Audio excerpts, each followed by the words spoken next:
मालेगाव अत्याचार प्रकरणावरून नवापुरात अहिर सुवर्णकार समाजाचे तीव्र आंदोलन।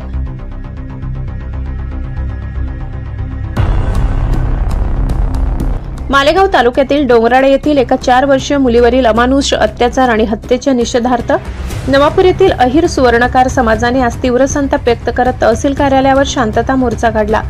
समाज बांधवांनी एकत्र येत तहसीलदार व पोलीस निरीक्षकांना निवेदन दिले।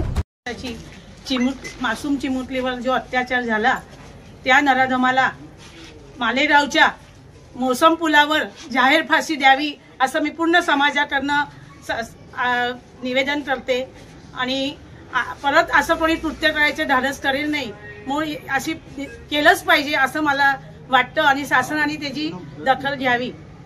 या नराधमास फास्ट ट्रॅक कोर्टात खटला चालवून तातडीने फाशीची शिक्षा देण्यात यावी, तसेच महाराष्ट्रातील माता भगिनींना भयमुक्त वातावरण मिळावे। ब्युरो रिपोर्ट, नवापूर गर्जना न्यूज चॅनल नेटवर्क। जी दुःखद घटना घडली आहे मालेगाव येथील डोंगराळ गावात की प्रज्ञा दुसाने ही 3.5 वर्षीय चिमुकलीवरती ज्या नराधमाने अत्याचार केला आणि निर्गुण हत्या केली, त्या नराधमाला फास्ट ट्रॅक कोर्टमध्ये केस चालवून त्याच्यावरती फाशीची शिक्षा व्हायला पाहिजे असं आज आम्ही अहिर सुवर्णकार समाजातर्फे या ठिकाणी शासनाला निवेदन देत आहोत। जर शासनाने याविषयी दिरंगाई केली कार्यवाहीमध्ये तर आम्ही संपूर्ण महाराष्ट्रभर अहिर सुवर्णकार समाज तसेच सकल हिंदू समाजातर्फे आंदोलन छेडणार आहोत, याची शासनाने दखल घ्यावी।